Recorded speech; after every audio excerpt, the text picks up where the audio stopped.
Saya nak cerita satu kisah daripada hadis yang sahih dalam kitab tafsir Ibnu Katsir. Di zaman Rasulullah ada seorang sahabat yang sangat suka baca surah Al-Ikhlas. Tetapi cara dia baca begini. Lepas baca Al-Fatihah, dia baca surah Al-Ikhlas. Kemudian dia akan baca surah yang lain. Ataupun dia baca Al-Fatihah, dia baca surah yang lain, kemudian dia tutup juga dengan surah Al-Ikhlas. Satu hari Rasulullah mengutuskannya untuk mengetahui satu rombongan, mungkin rombongan dakwah ataupun rombongan apalah, jihad, wallahu alam. Jadi biasanya bila dilantik menjadi ketua rombongan, dia jugalah menjadi imam. Bila dia jadi imam, dia pun baca dengan kuat. Makmum ada yang kurang senang, lalu bertanya kepada dia, kenapa kamu baca begitu, lepas Al-Fatihah baca surah ini mesti nak baca Qul Huwallah juga? Adakah kamu rasa surah yang lain itu tidak sempurna, kena tutup dengan Qul Huwallah? Lalu apa jawapan dia? Dia jawab, aku tidak akan tinggalkan surah Al-Ikhlas. Aku tidak akan sekali-kali meninggalkan surah Al-Ikhlas dalam solatku. Jika kamu tidak suka, aku sanggup tidak menjadi imam. Aku tidak sekali-kali sanggup meninggalkan surah Al-Ikhlas semata-mata untuk menyenangkan hati kamu sebagai makmum. Lalu sahabat Nabi ini pergi bercerita kepada Nabi, pergi mengadu pada Nabi tentang imam ni, macam ini cara bacaan ni. Lalu Rasulullah pun suruh, sekarang kamu pergi tanya kepada dia, kenapa dia buat begitu. Lalu jawapannya, aku amat mencintai surah Al-Ikhlas. Lalu sahabat ni yang mengadu pada Rasulullah pergi bagi tahu Rasulullah. Sahabat ni cakap dia sangat mencintai surah Ikhlas, dia tak boleh tinggal surah Ikhlas dalam solat. Lalu Rasulullah pun bersabda, katakanlah kepada dia, kerana cintanya kepada surah Al-Ikhlas, maka Allah juga amat mencintainya. Allahu Akbar. Subhanallah.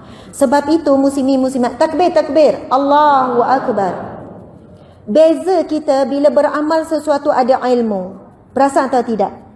Bila kita ada ilmu pengetahuan tentang fadilat dan kelebihan surah Al-Ikhlas, kita jadi menambah cinta, bukan menambah suka. Selama ini baca surah Al-Ikhlas sebab pendek, lepas ini baca sebab cinta.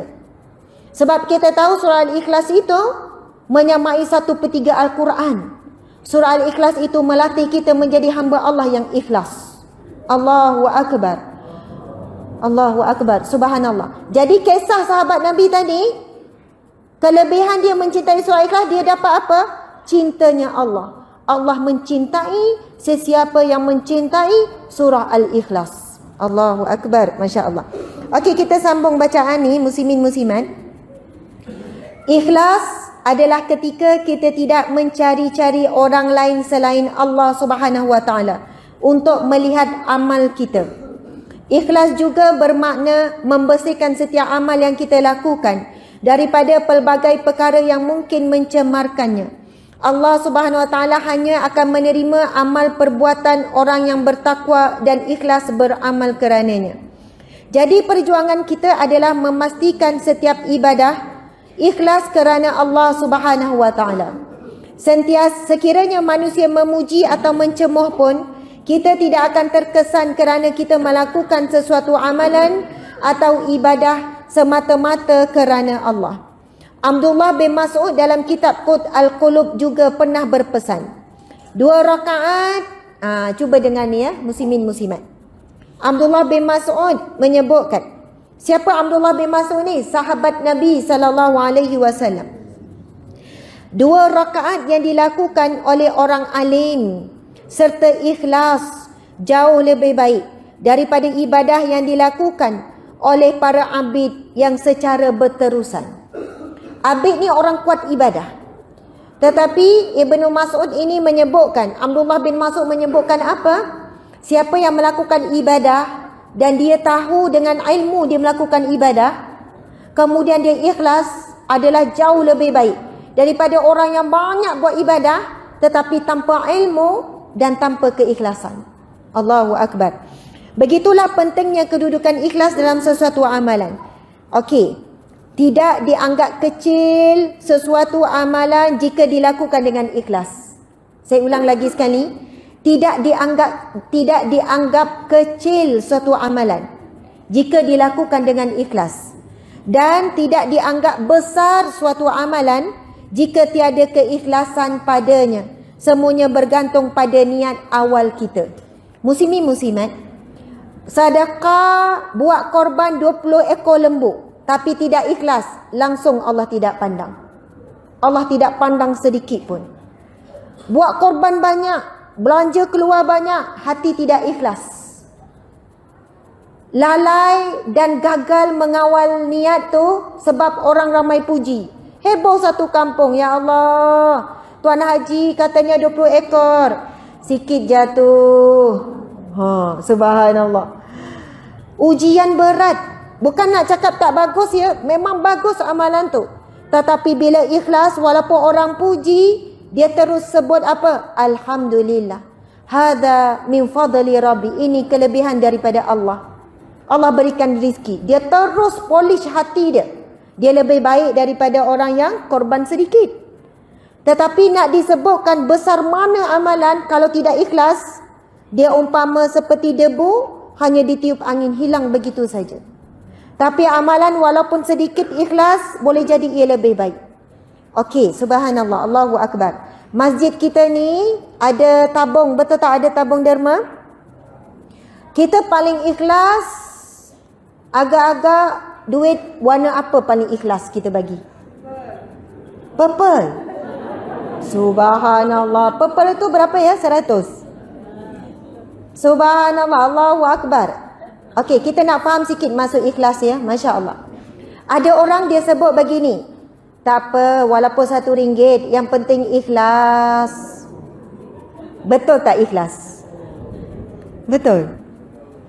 Tak apa, walaupun RM1, yang penting ikhlas. Belum tentu RM10 itu ikhlas. Amboi, mentang-mentang dia selalu RM1. Ingat tak apa maksud ikhlas? Ikhlas itu suci, bersih, tidak dikotori dengan niat-niat lain. Allah paling tahu saat kita bersedekah itu kerana mencintai Allah ataupun kerana mencintai duit. Kerana kita sayang duit, kita bagi RM1 tak naik-naik. Bagi RM5 tak naik-naik. Rupanya kita bagi sedekah kerana cintakan duit. Maksudnya kita sayang duit. Kita bagi satu jumlah yang mana jumlah itu tidak meningkatkan pun iman kita. Satu jumlah yang tidak membuatkan kita rasa perlu berkorban ni dalam bersedekah ni.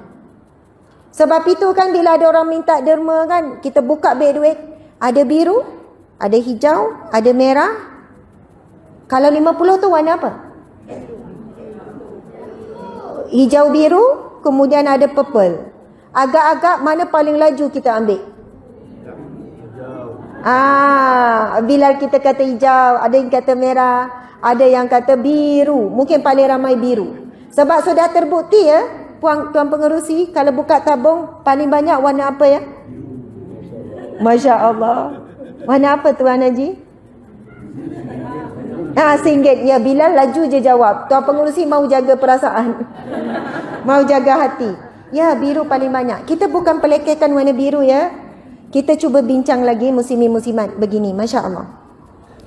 Ketika Qabil dan Habil diminta oleh Allah melakukan korban, Qabil mencari daripada binatang yang paling rendah, yang paling kurus, yang paling dia tidak sayang. Maksudnya kalau beri pun tak sayang ni. Habil pula lama juga masa dia ambil. Cari paling gemuk, paling baik, paling sehat, paling cantik. Saya tanya, muslimin muslimat, korban siapa yang diterima Allah? Korban Habil. Adakah Allah menerima yang baik-baik saja, tak terima yang buruk? Tidak. Allah memandang hati ketika mahu melakukan infak, sedekah ataupun korban. Jadi ketika kita melakukan sedekah, perhatikan hati kita. Betulkah kita buat itu ikhlas semata-mata kerana Allah? Kerana orang yang ikhlas, ciri-cirinya dia akan berikan jumlah yang terbaik. Bukan jumlah yang sedikit. Bukan tersedikit, tapi terbaik. Bagi kemampuan kita. Mungkin bagi kita yang sederhana hidupnya, RM10 itu terbaik. Bagi orang kaya yang ada juta-juta, 10 ringgit itu memalukan. Itu tunjukkan dia kufur dengan nikmat Allah. Kalau ada duit juta-juta, 1000 pun subhanallah, 1000 pun bagi dia tidak ada apa-apa. Dia layak bagi setiap kali sedekah 500, 1000. Allah bagi dia rezeki banyak. Subhanallah. Jadi beri jumlah yang terbaik. Beri dalam keadaan hati kita mencintai Allah melebihi daripada mencintai harta. Allahu Akbar. Subhanallah.